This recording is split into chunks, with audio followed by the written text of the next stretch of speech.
For the fifth day, a search and recovery for a missing boater continues in Spring Green. The efforts have been happening along the Wisconsin River near the Wisconsin Riverside Resort. Dozens of volunteers from 5 different agencies across the state spent all day searching for 22-year-old Parker Cruze on the river. And that's where Naomi Coles joins us with more. Naomi?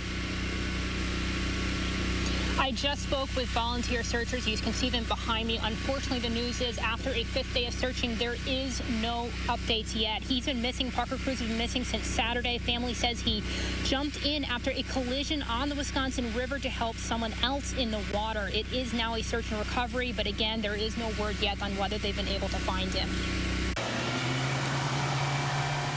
There were areas out there today where we went from like 2 feet of water to 9 feet of water within 6 feet. Volunteer K-9 teams were on the water as search and recovery for Parker Cruze entered its 5th day. You can detect from quite a distance, land, water, you name it. Volunteers say they're doing it for closure. Even when it's not going to be a great ending, you know, the family needs closure. I can't imagine what they go through, you know, having to deal with this, but that's what we train our dogs to do. The family declined to go on camera today, but they urged boaters earlier this week to make sure they were using life jackets to prevent this kind of tragedy. Sheriff come to your door and ask you if you're somebody's parent. It's the worst.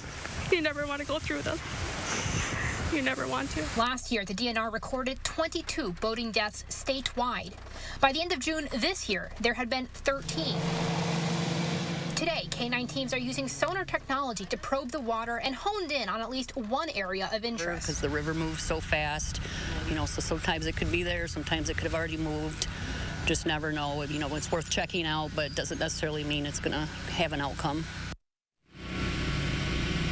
Now, the fire chief could not give an exact number of how many people were out here on the water searching for Parker today. There were at least 5 volunteer and fire agencies who were helping in that search, and dozens of them out on the water.